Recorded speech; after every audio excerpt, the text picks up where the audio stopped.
Have you ever noticed how some men don't leave, but they also don't choose you? They text just enough to keep you confused. They give attention, then disappear.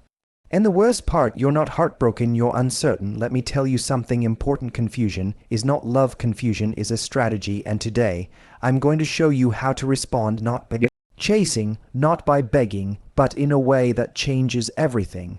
Confusion is often disguised as uncertainty, as if it's something innocent or accidental. We tell ourselves, maybe he doesn't know what he wants, or maybe he's just scared, or maybe I'm overthinking. But the uncomfortable truth is this: confusion is rarely a mistake. It is a choice to keep you close without fully committing, a choice to enjoy your presence without taking responsibility for your feelings. When a man truly wants you, clarity comes naturally, his actions align with his words, his interest is consistent. His intentions are visible, not hidden behind excuses or mixed signals. Love does not require decoding. Care does not feel confusing. When confusion exists, it's because someone is benefiting from it. And the one benefiting is never the one feeling anxious, insecure, or unsure. It's the one holding the power.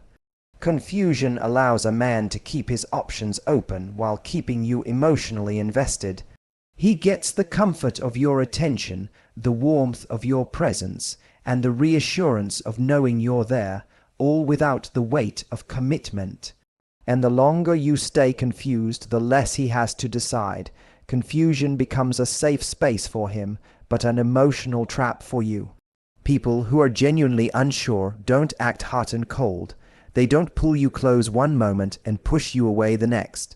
They don't make promises with their words while contradicting them with their behavior. Those patterns aren't confusion, they're control. Subtle control wrapped in charm, silence, and just enough affection to keep you hoping. And here's the part that's hardest to accept. If someone knows that their behavior is hurting you and they continue anyway, they are choosing themselves over your peace. Every unanswered message, every vague response, every delayed commitment is information. It's not something you need to analyze, it's something you need to believe. Many people stay stuck because they think clarity will come from conversation. They wait for the right question, the right moment, the right explanation that will finally make everything make sense. But clarity doesn't come from words when actions are already speaking loudly. The confusion you feel is the answer. It's telling you that your needs are not being prioritized. Confusion keeps you doubting yourself. It makes you lower your standards, question your instincts, and accept less than you deserve. Over time, you stop asking for more because you don't want to push him away. But the truth is, someone who is meant to stay won't be scared away by your need for clarity. They'll welcome it. When you recognize that confusion is a choice, something shifts. You stop blaming yourself. You stop making excuses for behavior that doesn't align with love. You realize that peace is not something you have to earn. It's something you choose by walking away from what disturbs it. Choosing clarity doesn't always feel powerful at first. Sometimes it feels lonely, sometimes it hurts. But confusion hurts longer. Confusion drains your energy, your confidence, and your self-worth. Clarity, even when painful, gives you your power back.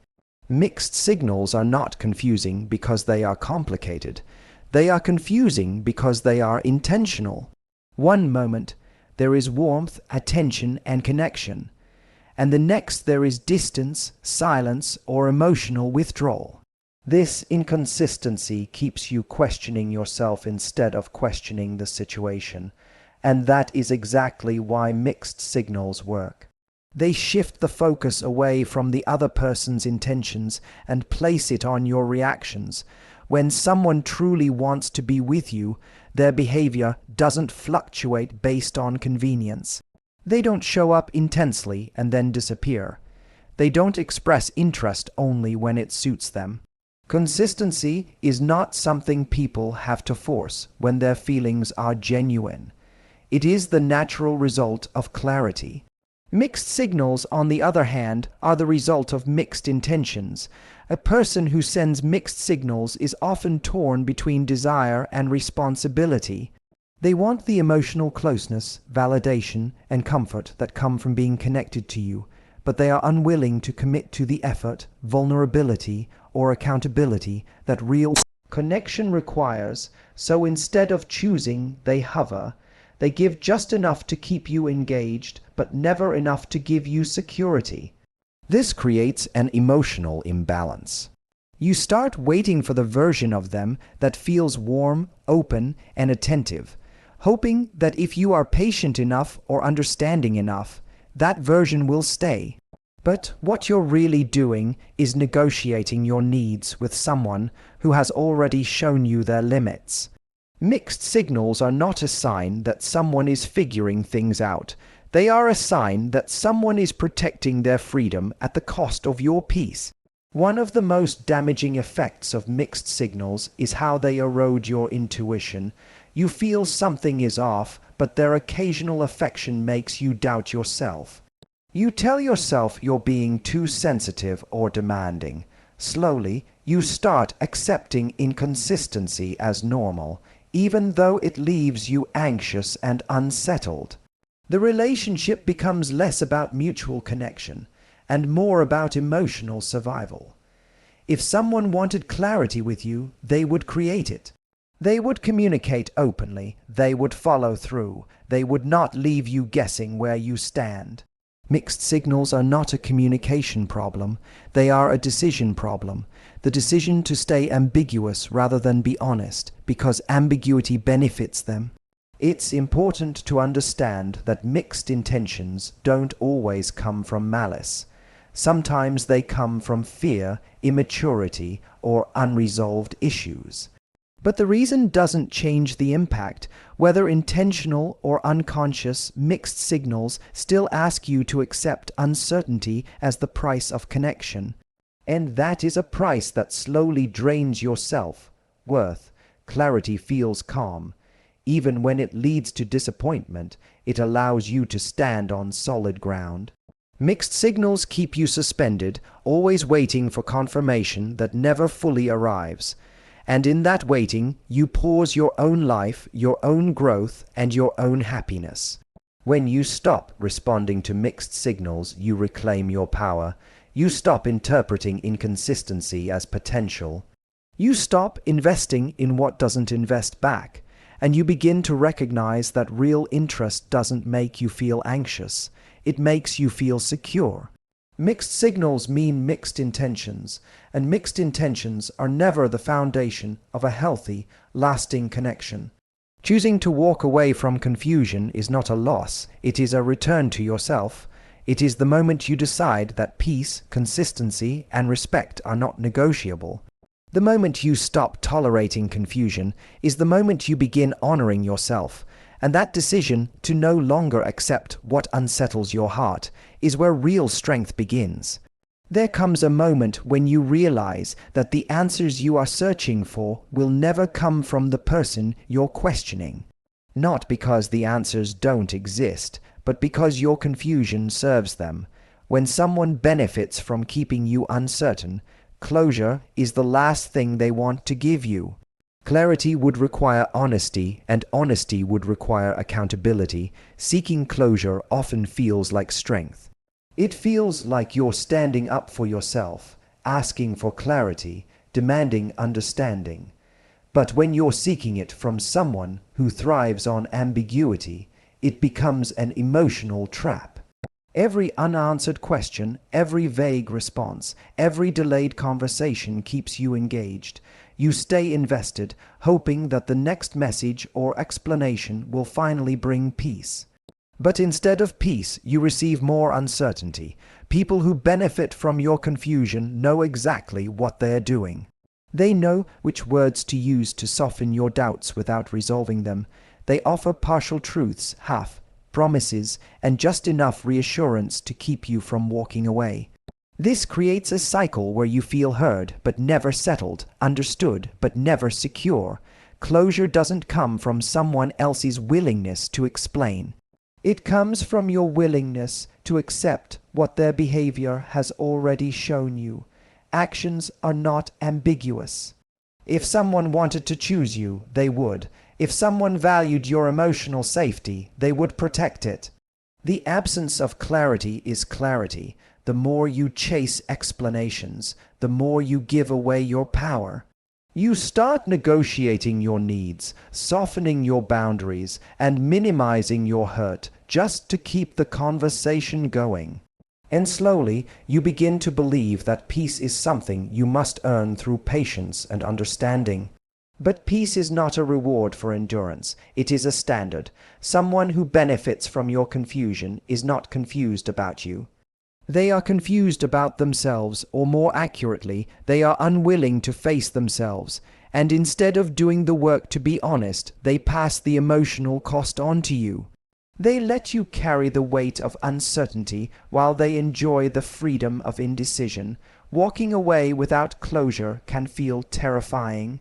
The mind wants a clean ending, a final conversation, a clear explanation, but not all endings come wrapped in understanding. Some endings come wrapped in acceptance.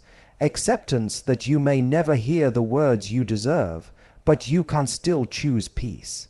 When you stop seeking closure from someone who cannot give it, something powerful happens. The noise quiets. The overthinking slows. You stop rehearsing conversations that will never take place. You stop asking why and start asking what now. And in that shift, you reclaim yourself. Closure is not a conversation. It's a decision. It's the decision to stop looking backward and start moving forward. It's the moment you realize that understanding someone else is not more important than understanding what you need. You don't need someone else to validate your pain for it to be real. You don't need their explanation to justify your choice to leave. The fact that you are confused, unsettled, and emotionally drained is reason enough. Letting go without closure is not weakness. It is courage. It is choosing clarity over chaos, dignity over attachment, and self-respect over unfinished stories. And that choice to stop seeking answers from someone who benefits from your confusion is where healing truly begins. Silence is often misunderstood. It's mistaken for weakness, for giving up, for losing the argument. We're taught that strength looks like explaining, defending, and expressing every feeling in real time. So when someone hurts us, confuses us, or pulls away, the instinct is to react, to speak, to confront, to demand answers. But there is a form of silence that carries more power than any emotional reaction ever could. It is the silence rooted in self-respect. Emotional reactions are predictable. Anger, tears, long messages, repeated explanations. These responses are expected, especially by someone who thrives on emotional chaos. They know how to respond to it. They know how to deflect, minimize, or turn the situation back on you. Emotional reactions give them information. Silence gives them none. Silence with self-respect is not about playing games or punishing someone. It's about refusing to participate in a dynamic that drains you. It's choosing not to explain your worth to someone who has already demonstrated they don't value it. When you stop reacting, you disrupt the pattern, you remove the fuel. People who cause confusion are often prepared for confrontation. They are prepared for emotional outbursts. They are prepared for you to chase clarity. What they are not prepared for is your calm withdrawal. They are not prepared for you to stop engaging without drama, without bitterness, without warning. That absence creates a mirror they can't avoid. When you react emotionally, the focus shifts to your reaction instead of their behavior. You become the problem for being too sensitive, too demanding, too intense. Silence with self-respect keeps the focus exactly where it belongs. It says without words, I see what's happening and I'm choosing not to accept it. This kind of silence requires inner strength. It means sitting with unanswered questions and unresolved feelings without reaching for the person who caused them. It means trusting your perception even when no one confirms it for you. It means letting go of the need to be understood by someone who benefits from misunderstanding you. Silence also protects your dignity. Emotional reactions often come from a place of wanting to be chosen, validated, or reassured. Silence comes from a place of already knowing your value. It's not about making them regret losing you. It's about making sure you don't lose yourself in the process. When you choose silence, you create space, space to heal, space to reflect, space to regain emotional balance. And in that space, clarity emerges. You begin to see the situation without the fog of hope or fear. You stop romanticizing potential and start recognizing reality. Silence with self-respect doesn't mean you don't care. It means you care enough about yourself to stop engaging in what hurts you. It's the moment you stop trying to control the outcome and start honoring your boundaries. And here's the truth most people discover too late. The person who confused you feels the silence, not immediately and not always in the way you expect. But eventually, the absence of your energy, your reactions, your availability becomes noticeable. What once was taken for granted becomes felt. Silence does not beg, it does not accuse, it does not chase. It simply stands firm, and in that firmness it speaks volumes. It says you are no longer available for confusion, inconsistency, or emotional games. Silence with self-respect is not loud, but it is undeniable. It is the sound of someone choosing peace over proving a point, and that choice is one of the most powerful responses you will ever make. Most people think consequences come from confrontation, from arguments, ultimatums, or dramatic exits. But the real consequence, the one that actually creates impact, is much quieter. It is the removal of energy, not anger, not revenge, just absence. When someone confuses you, disrespects your time, or treats your presence as optional, they are not prepared for you to step back without explanation. They expect emotion, they expect resistance, they expect you to stay engaged even when you are unhappy. What they do not expect is for you to stop giving what you once gave so freely. Energy is attention, availability, effort, and emotional investment. When you remove that energy, you remove the benefits they were receiving without earning. The late replies, the half commitments, the inconsistent affection, all of it was sustained by your willingness to stay. The moment you stop showing up in the same way, the dynamic changes. People often misunderstand energy removal as punishment. It is not, it is protection. It is the natural response to being undervalued. You are not required to continue giving warmth to someone who does not handle it with care. You are not obligated to stay emotionally present in situations that drain you. Energy removal does not announce itself. There is no speech, no final message, no dramatic explanation. It is simply a shift. You respond less.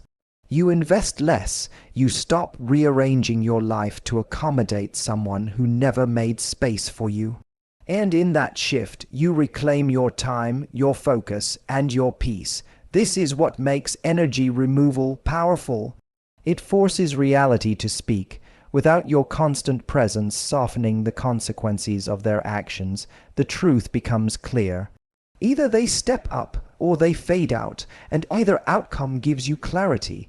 Someone who was benefiting from your energy will feel the absence before they understand it. At first there may be confusion, then curiosity, then discomfort, because what they had access to without effort is no longer available. And access, once removed, changes everything. Energy removal also breaks emotional dependency. When you stop pouring into someone who does not pour back, you stop reinforcing the imbalance. You teach yourself that your energy is valuable, not disposable.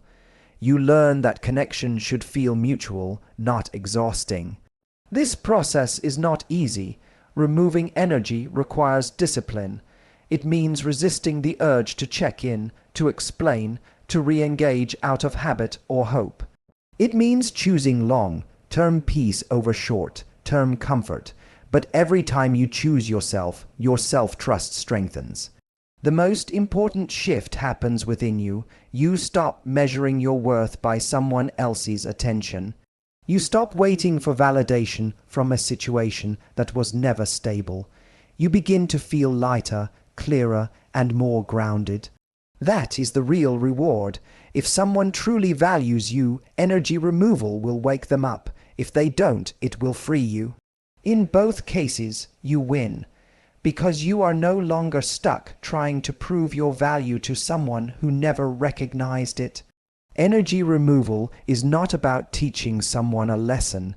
It is about teaching yourself one, that your presence is a privilege, that your energy is sacred, and that you are allowed to withdraw from anything that does not honor it.